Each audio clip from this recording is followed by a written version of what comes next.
1,100 litrong dugo ang kinakailangan sa ating bansa. Isang malaking hamon na pinupuna ng libo-libong blood donors. Kabilang sa kanila ang mga kapusong dumagsa nitong Sabado sa Sagip Dugtong Buhay Bloodletting Project ng GMA Kapuso Foundation. Kilalanin po natin ang mga bayaning kapuso. Maaga pa lang, mala-blockbuster na ang pila sa pagbubukas ng ating Sagip Dugtong Buhay Bloodletting Project. At tulad ng isang blockbuster na pelikula, may iba't ibang grupo at karakter. Ngunit dito, lahat sila ay bida. May mga taga-Philippine Army, Air Force, Coast Guard, Police at iba pa. Lahat may iisang hangarin, ang makatulong sa kapwa.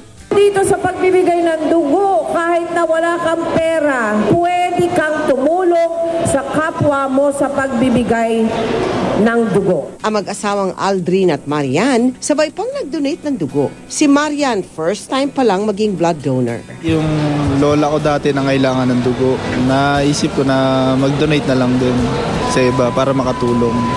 Ang type of blood donor na si Joselito, kitang-kita naman na suki na sa mga kapuso bloodletting. 7 beses na niya bilang kapuso blood donor.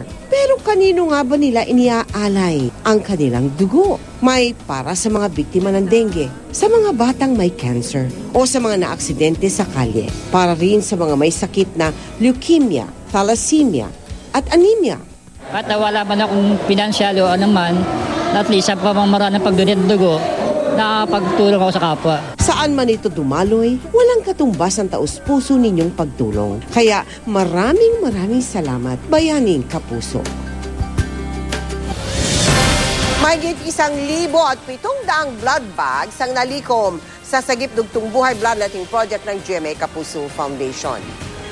Nagpapasalamat po ang GMA Kapuso Foundation sa Philippine Red Cross, sa Evergotesco Malls, at sa Gotong Foundation Incorporated.